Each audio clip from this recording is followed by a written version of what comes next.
வீடியோவில் நம்ம என்ன பார்க்க போகிறோம்னா தேங்காய் பால் ரசம் எப்படி செய்யுதுன்னு பார்க்க போகிறோம். வாங்க வீடியோக்குள்ளே போகலாம்.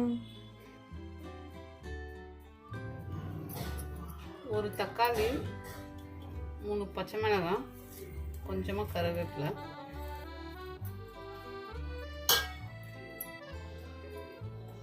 இது மூணுத்தையும் நல்லா போட்டு பிணைஞ்சு எடுத்துக்கலாம்.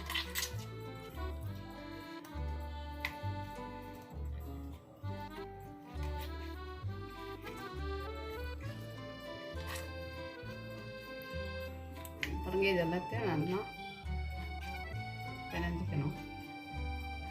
நெல்லிக்காய் சைஸ் புளியை நல்லா கரைச்சி எடுத்து வச்சுருக்கேன், அதை ஊற்றிடலாம். மஞ்சத்தூள் கொஞ்சம் போட்டுக்கலாம். தேவையான அளவு உப்பு போட்டு எல்லாத்தையும் மறுபடியும் கலந்து விட்டுக்கலாம்.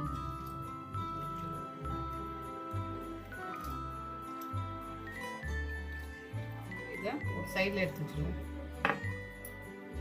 இதுக்கு தேவையான பொருள் பார்த்துக்கலாம். ஒரு கல் எடுத்து வச்சுட்டு அதில் 1 டீஸ்பூன் மிளகு, 1 டீஸ்பூன் ஜீரகம் போட்டிருக்கேன். அதை ரெண்டையும் போட்டுட்டு ஒரு 10 பல்லு பூண்டு எடுத்து வச்சுருக்கேன். அதையும் போட்டு நல்லா நம்ம இடித்து எடுத்துக்கலாம். இதுக்கு அரைக்கிறத விட நம்ம இடிச்சா நல்லா இருக்கும் இந்த ரசத்துக்கு, தேங்காய் பால் ரசத்துக்கு. அதனால் நீங்களும் வீட்டில் கல் இருந்தால் இந்த மாதிரி இடிச்சுக்கோங்க.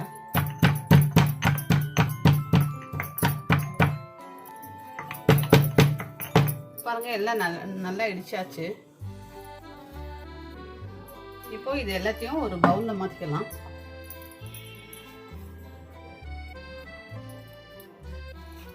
எப்போதும் ஒரே மாதிரி ரசம் வைக்கிறதுக்கு நம்ம இப்படி டிஃப்ரெண்ட்டாக தேங்காய் பால் ரசம் வைக்கலாம். ரொம்ப ஹெல்த்தியாகவும் இருக்கும், பசங்களும் நல்லா சாப்பிடுவாங்க. பாருங்கள், ரெடி ஆயிடுச்சு. இப்போது ரசம் எப்படி செய்யுதுன்னு பார்ப்போம். பாத்திரத்தை ஸ்டவ்வில் வச்சுட்டு அது சூடானதுக்கப்புறம் நம்ம இந்த புளி தண்ணி ஊற்றிக்கலாம்.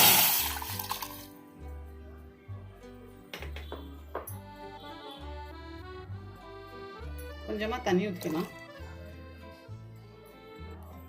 பாருங்க, நல்லா கொதிக்குது. நல்லா ரசம் ஸ்மெல் இப்போவே வர ஆரம்பிச்சிருச்சு.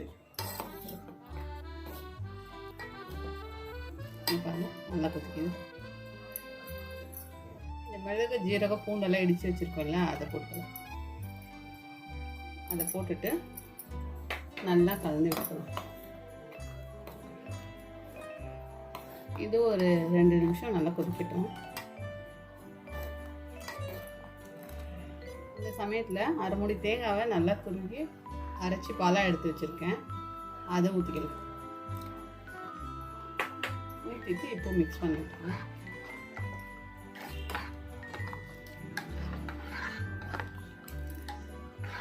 இப்போ ஒரு 2 நிமிஷம் கொதிக்கிட்டோம். கொதிச்சதுக்கப்புறம் தேங்காய் பால் ரசம் ரெடி ஆகிடும். பசங்களுக்கெல்லாம் ரொம்ப பிடிக்கும் இந்த ரசம். நீங்கள் வீட்டில் இந்த மாதிரி ஒரு வாட்டி செஞ்சு கொடுங்க, பசங்க நல்லா சாப்பிடுவாங்க. அதுக்கு தாளிச்சிடலாம்.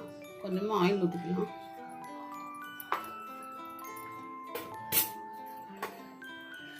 ஆயில் காஞ்சதுக்கப்புறம் கடுகு போட்டுக்கலாம்.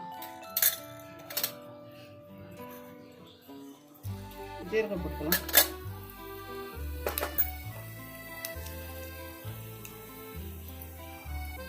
கொஞ்சமாக பெருங்காயத்தூள் போட்டுக்கலாம்.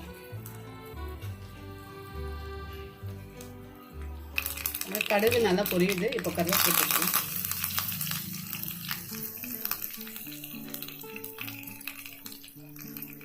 எடுத்து ரசத்தில் ஊற்றிக்கலாம். பாருங்க, ரசம் ரெடி ஆயிடுச்சு. இப்போ நம்ம ஸ்டவ் ஆஃப் பண்ணிட்டு சர்வ் பண்ணிடலாம்.